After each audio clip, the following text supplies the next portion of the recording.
चलिए आज हम बात करते हैं उष्मागतिकी विभव पर। देखिए पीवीटीएस उष्मागतिकी निर्देशांक है। अब कोई भी उष्मागतिकी प्रक्रम को और अच्छे से जानना है और अच्छे से समझाना है तो कुछ उष्मागतिकी विभवों की आवश्यकता होगी जो ऊर्जा के समान हो, जिनकी टेंडेंसी कैसी होनी चाहिए, एनर्जी जैसी होनी चाहिए। ऐसे राशियों की आवश्यकता है और ये राशियां किससे मिलेंगी आपको? पी वी टी और एस को मिला के कुछ नई राशियां आप बनाएंगे। उन राशियों को उष्मागतिकी विभव कहेंगे। क्या क्या बोला हूं मैं, उसी को मैंने लिखा है। ठीक है, आपका कहना है कि पहले हम लोग इन सबको जानते थे, इससे मिला करके कुछ नई चीजें बनाएंगे, कुछ नई राशियां बनेंगी, कुछ नए निर्देशांक बनेंगे जिनको आप लोगों ने उष्मागतिकी विभव कहा है। और ये ऊर्जा फलन होते हैं, ऊर्जा के जैसे होते हैं। ठीक है, तो इन्हीं को मिला करके जैसे u प्लस टी एस हुआ, u माइनस पी बी हुआ, u plus P B plus T S लिया, इस तरीके के कुछ कुछ फलन बना सकते हैं। लेकिन उसके कुछ सिग्निफिकेंस होने चाहिए। अपने मन से हम लोग कुछ भी नहीं लिखेंगे, इस टाइप का बनाएंगे, मेरा यह कहना है। ठीक, तो जैसे अब बात करें आंतरिक ऊर्जा की। आंतरिक ऊर्जा क्या होता है? किसी भी प्रक्रम में किसी भी निकाय के पथ पर निर्भर नहीं करता, उसके प्रारंभिक और अंतिम अवस्था पर निर्भर करते हैं। इसलिए इसको भी अद्वितीय फलन कहा जाता है, यांत्रिक ऊर्जा को। ठीक, और ये भी टी एस पी वी से मिलकर बना होता है। उष्मागतिकी का पहला नियम आप देख सकते हैं।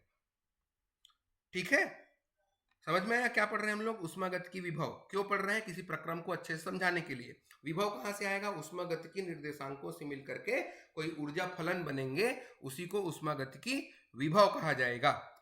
इस आधार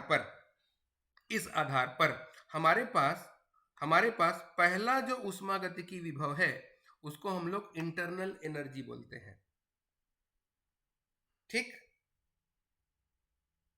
ठीक है, पहला जो राशि है उसको हम लोग इंटरनल एनर्जी बोलेंगे। इंटरनल एनर्जी का फॉर्मूला आप लोग उष्मागतिकी के पहले नियम से निकालेंगे और दूसरे नियम से, पहले दूसरे नियम को मिला के निकालेंगे। कहिए, दूसरा एंथैल्पी है, दूसरा एंथैल्पी है,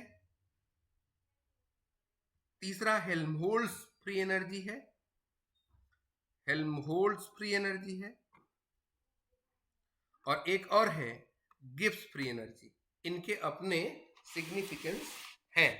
इसको अगर मैं चाहूं तो u प्लस पी वी की जगह सीधा सीधा इसको h लिख सकते हैं। तो पहला उष्मागतिकी विभव इंटरनल एनर्जी, दूसरा एंथैल्पी, तीसरा हेल्महोल्ट्ज फ्री एनर्जी, चौथा गिब्स। इनको रिप्रेजेंट करते हैं u से, h से, f से और g से। इसको अगर देखें आप u वाले को, आंतरिक ऊर्जा को, तो पहले और दूसरे समीकरण को निकालें तो du जो रहता है वो हो जाता है TdS माइनस PdV।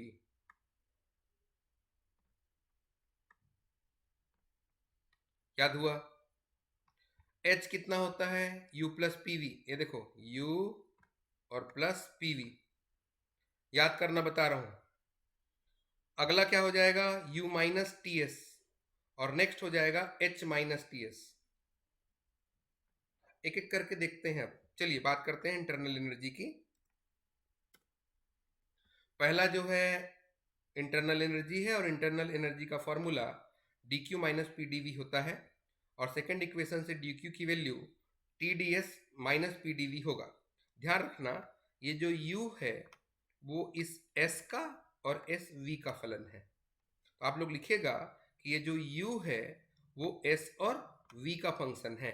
इसको कैपिटल S बना दीजिएगा। ठीक, मतलब अगर मैं s और v को कांस्टेंट बोल दूं, s और v को कांस्टेंट बोल दूं, तो ds और dv की वैल्यू, ds और da की वैल्यू कांस्टेंट हो जाएगी। इसका मतलब u कांस्टेंट होगा, इसमें कोई परिवर्तन नहीं होगा, क्योंकि du is equal to zero कहने का मतलब किसका डिफरेंशिएशन जीरो होता है? कांस्टेंट का। ठीक है, तो u किसका फंक्शन है? s और v का। अब ये समझिए कि u कांस्टेंट है अगर s और v कांस्टेंट है। क्यों? क्योंकि अगर s कांस्टेंट है और v कांस्टेंट है तो dv और ds की वैल्यू 0 हो जानी है। चलिए अपने फॉर्मूला पे चलते हैं, du is equal to T D S minus P D V की बात करते हैं। अब एक एक करके, अगर मैं कहूं कि dv की वैल्यू 0 है, इसका मतलब v क्या है? कांस्टेंट है। v नियत रख के अगर इसका आप s के सापेक्ष आंशिक अवकलन करेंगे तो del u by del s at constant v, इसकी वैल्यू t है। नियत आयतन पर आयतन नियत कर दिया, मतलब ये वाला टर्म 0, s के सापेक्ष अवकलन कर रहे हैं तो ये इधर आ गया, तो del u by del s at constant v is equal to t। इसी प्रकार से ds के लिए मैं बोलूं कि 0, मतलब s को अगर कांस्टेंट लें और v के रेस्पेक्ट में इसका आंशिक अवकलन करें, पार्शियल डिफरेंशिएशन करते हैं, तो del u by del v at constant s is equal to minus p। Clear है? क्लियर हुआ? Del u by del v at constant s equal to minus p। बहुत ध्यान से देखिए, क्योंकि अगर ये बन गया आपसे तो बाकी पूरा कैलकुलेशन हो जाना है। इसका मतलब p की value minus del u by del v at constant s होगा। इसके बाद में अगर मैं बात करूं सम आयतनिक प्रक्रम की, एक ऐसा प्रोसेस जिसमें वॉल्यूम में कोई चेंजेस ना हो, उस केस में v कांस्टेंट है, और अगर v कांस्टेंट है तो आपका समीकरण du is equal to T D S minus P D V, तो dv को 0 कर दिया तो du इज इक्वल टू कितना आ गया? TdS। अब साइक्लिक प्रोसेस की अगर बात करें, तो dq कितना होता है? TdS होता है। इसको कैपिटल S कर लेना भाई ना। dq कितना होता है? TdS होगा। ठीक, अब अगर dq रिवर्सिबल TdS है, उस केस में du की वैल्यू कितनी है? dq, और dq की वैल्यू कांस्टेंट वॉल्यूम पे cv dt होती है। क्यों? क्योंकि q की वैल्यू याद नहीं है आप लोग को? mc डेल टी करते हो, mc और डेल टी। तो एकांक, अगर द्रव्यमान को एकांक कर दें, इसको हटा दें, तो q इज इक्वल टू नियत आयतन पर cv डेल टी हो जाएगा। तो du is equal to dq cv dt। आया समझ में? आया? अब उसके बाद दूसरा जो केस था, h is equal to U plus PV का। h को एंथैल्पी बोलते हैं, ठीक है, और h is equal to U plus PV. सबसे पहले h is equal to U plus PV एक फॉर्मूला है जो हमें याद है। दोनों साइड का अगर अवकलन कर दें तो dh is equal to D U P D V plus V D P मिला। अब यहां एक काम करिए, du की वैल्यू सब्सटीट्यूट कर दीजिए, तो TdS minus PdV plus PdV plus VdP, तो ये PdV और PdV को अगर कैंसिल कर दें तो ये बच्चा DH is equal to TdS plus VdP। वहां आपने u के लिए क्या कहा था? u जो होता है s और v का फंक्शन है। यहां मैं बोलूंगा ये h जो होगा वो s और p का फंक्शन होगा।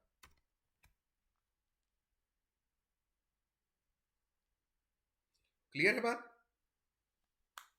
क्लियर है बात? जैसे u के लिए कहा था मैंने, s और p का फंक्शन है, मतलब s और p को अगर कांस्टेंट कर दिया जाए तो h भी कांस्टेंट हो जाएगा। s और p को अगर कांस्टेंट कर देते हैं तो h भी कांस्टेंट होगा। मतलब अगर मैं इसको s के सापेक्ष, s के रेस्पेक्ट में पार्शियल डिफरेंशिएट करता हूं एट कांस्टेंट p, तो del h by del s की जो वैल्यू है वो t आ रहा है। और अगर यहाँ p कांस्टेंट है, अब अगर s को कांस्टेंट कर दूंगा तो ये 0 हो जाएगा। ये क्या बचेगा? Del h by del p is equal to v। Clear हुआ? मतलब टेम्परेचर निकालना है और वॉल्यूम निकालना है, तो ये रिलेशन आपके पास बन के आ गया है। समझ में तो आ रहा ना? जल्दी जल्दी तो नहीं हो रहा? और अगर जल्दी हो रहा होगा तो फिर से एक बार रिपीट करके देखिए। अब यहां वहां समायतनिक प्रक्रम की बात किए थे, आइसोकोरिक प्रोसेस की बात किए थे, आइसोबारिक प्रोसेस की बात यहाँ इसलिए कर रहे हैं क्योंकि प्रेशर है। तो प्रेशर पी को अगर कांस्टेंट कर दिया जाए तो डीएच की वैल्यू कितनी, टीडीएस। रिवर्सिबल प्रोसेस की बात करें तो डीक्यू कितना होता है, टीडीएस होता है। तो डीएच कितना हो जाएगा, सीपीडीटी। वहां सीवीडीटी था क्योंकि वहां वॉल्यूम कांस्टेंट था, यहां सीपीडीटी है क्योंकि यहां प्रेशर कांस्टेंट है। ठीक। अब एक चीज ये क्लियर है कि अगर आप आइसोबारिक प्रोसेस की बात करेंगे तो वहां क्या होता है, हीट एब्जॉर्ब करते हैं, उष्मा अवशोषित कर रहे हैं आप।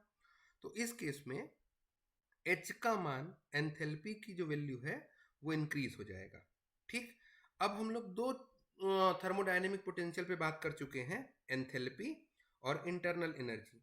ये दोनों में क्या चीज है, एंट्रोपी है। दोनों किसके फंक्शन है, एंट्रोपी के फंक्शन है। और ये जो एंट्रोपी होता है, इसको अगर आप व्यवहार में या प्रैक्टिकली ये चाहते हैं कि इसको मेजर कर लें, कंट्रोल कर लें, तो ये कठिन होता है, इसलिए इसको हटा दीजिए। इसकी जगह टेम्परेचर रखिए। टेम्परेचर और वॉल्यूम पे डिपेंड करने वाली एक थर्मोडायनेमिक पोटेंशियल की बात करिए जो इन दोनों पे डिपेंड करता हो, ताकि एस हट जाए। तो इसके लिए एक नया क्वांटिटी आ गया जिसको आपने कहा हेल्महोल्ट्ज फ्री एनर्जी। क्या नाम दिया इसका, हेल्महोल्ट्ज फ्री एनर्जी। ठीक है। और ये जो हेल्महोल्ट्ज फ्री एनर्जी होता है, इसके लिए आपको पता है formula F is equal to U minus T S होता है। सबसे पहले क्या करेंगे, दोनों साइड का डिफ्रेंसिएशन किया तो D F d U minus T D S minus S D T आ गया। क्लियर हुआ। दूसरा स्टेप क्या करते हैं, डी यू की वैल्यू रख देते हैं। डी यू की वैल्यू कितनी, T D S minus P D V. तो ये माइनस टी डी एस और ये minus S D T. Clear हुआ। इसके बाद ये TDS इस TDS को कैंसिल कर दिया तो आपके पास बचा माइनस PdV माइनस SdT। एक चीज क्लियर है कि ये F, V और T का फंक्शन है, एंट्रोपी हट गई। किसका फंक्शन निकल के आया, ये जो F है, हेल्महोल्ट्ज फ्री एनर्जी है, वो V और T का फंक्शन है, V और T का फंक्शन है। इसका मतलब अगर मैं आइसोथर्मल प्रोसेस की बात करूं, आइसोथर्मल प्रोसेस में टेम्परेचर कांस्टेंट होता है, और अगर टेम्परेचर कांस्टेंट है, यहाँ टेम्परेचर कांस्टेंट है, तो dt की वैल्यू 0, तो आपके पास df is equal to minus pdv बचा। उसके बाद इसको अगर मैं बोलूं कि df की वैल्यू को पॉजिटिव लानी है, तो df की वैल्यू पॉजिटिव कब होगा, df की वैल्यू पॉजिटिव कब होगा, जब ये जो वर्क डन होगा, ये जो वर्क डन है वो क्या किया जाएगा, ये तभी हो पाएगा जब सिस्टम पर कार्य किया जाए, है ना। तो df की वैल्यू पॉजिटिव मिलना है। इसका मतलब अगर मैं आपके इस इक्वेशन पे वापस आऊं और पुराना जितना हमने अभी तक किया, इंटरनल एनर्जी में, एंथैल्पी में, सेम चीज करता हूं कि v के रेस्पेक्ट में f को पार्शियली डिफरेंशिएट कर दूं एट कांस्टेंट टेम्परेचर T, तो आपके पास आंसर आएगा माइनस p का। सिमिलरली अगर f को t के रेस्पेक्ट में कांस्टेंट v पे अगर मैं पार्शियल डिफरेंशिएशन करूं तो आपके पास आंसर माइनस s आ रहा है। यहां तक क्लियर है। यहां देखिए ये दो चीजों पे डिपेंड कर रहा है, v और t पर। किस पर डिपेंड कर रहा है, v और t पर। इसका मतलब देखिए हम एक केस लेते हैं कि ये जो dq की वैल्यू है वो less than equal to TdS होता है, ये आप जानते हैं, है ना। dq की value less than equal to TdS होगा। अब यहां dq की वैल्यू अगर फर्स्ट थर्मोडायनेमिकल लॉ से आप देखें तो dq कितना होता है, du प्लस pdv होता है। अब अगर इस pdv को इस साइड ट्रांसफर कर दूं तो माइनस pdv प्लस TdS, मैं यहां f लाना चाह रहा हूं। इस इक्वेशन को मैं इस तरीके से सॉल्व करूंगा कि मुझे f मिले। f लाने के लिए क्या चाहिए आपको, f लाने के लिए आपके पास, इसको कैपिटल S कर लीजिएगा, s लाने के लिए आपके पास एक मैथमेटिकल रिलेशन लगाते हैं। ये जो TdS है ना, इसके साथ SdT लेना है, तो SdT को प्लस कर दीजिए और SdT को माइनस करिए। सवाल ये है कि ऐसा किए क्यों, इसको देखो, इस लाइन पे अगर फोकस करिए आप, तो मैं इसको लिख सकता हूं differentiation of T into S, T into S का। इस क्वांटिटी को इधर ट्रांसफर कर दूंगा अगर, कितना हो गया, D U minus D T S less than equal to minus P D V minus S D T. ठीक, हटा गया। अब आपके पास क्या बचा, डी कॉमन निकल गया तो U minus T S less than equal to minus P D V minus S D T. तो डी एफ की value less than equal minus P D V minus S D T. ये U minus T S आपको पता है F होता है। इस हिसाब से अगर बात करें समतापी और सम आयतनिक प्रक्रम में, समतापी सम आयतनिक प्रक्रम में, ठीक है, हेल्महोल्ट्ज फ्री एनर्जी न्यूनतम होगी। इसका मतलब ये है कि अगर कोई सिस्टम इक्विलिब्रियम के डायरेक्शन पे है तो हेल्महोल्ट्ज फ्री एनर्जी डिक्रीज हो जाती है, घट जाती है। साम्यावस्था की ओर अगर कोई निकाय जा रहा होगा तो उस केस में एफ का मान घटता है। ठीक, अब अभी जो बात किया आपने वो किस पे डिपेंड कर रहा था, V और T पे। अब एक ऐसा थर्मोडायनेमिक पोटेंशियल सोच लिए जो P और T पे डिपेंड करता हो। P और T पे डिपेंड करने का मतलब ये होगा कि यहाँ पे जो प्रेशर है, यहाँ पे जो दाब है, उसको आप स्थिर मान सकते हो, आसानी से नियंत्रित कर सकते हैं। और एटमॉस्फेरिक प्रेशर है उसको लगभग हम लोग कांस्टेंट मानते हैं। तो एक नया क्वांटिटी आपके पास आया, उसको गिब्स फ्री एनर्जी बोलते हैं। और गिब्स फ्री एनर्जी का फॉर्मूला है G equals to H minus T S. G equals to H minus T S. और H का फॉर्मूला क्या है, H का फॉर्मूला क्या है, U प्लस पी वी है। H का फॉर्मूला क्या है, U प्लस पी वी है। F का फॉर्मूला क्या है, अभी बात किए थे ना, अभी बात किए थे, याद है, वेरी गुड। तो G इज इक्वल टू कितना हुआ, U plus P V minus T S. अब यहां देखिए d G d U, P V का differentiation P D V V D P और टी एस का differentiation T D S S D T होगा। D U की value रख दीजिए, तो T D S minus P D V plus P D V plus V D P minus T D S minus S D T. तो ये T D S और ये T D S cancel हुआ, P D V और P D V cancel हुआ, तो V D P minus S D T आपके पास बच गया है। इसको देख के आपको क्या समझ में आ रहा है, जी किसका फंक्शन है, जी किसका फंक्शन है, पी और टी का। जी किसका फंक्शन है, पी और टी का।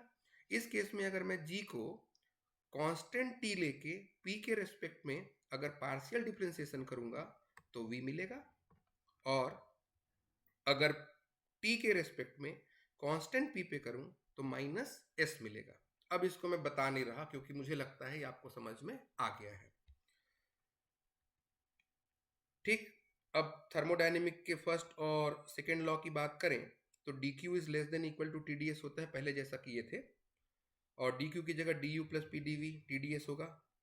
एफ के लिए जो किया था सेम वही चीज कर रहा हूं मैं, यहाँ पी वी को ट्रांसफर कर दिया।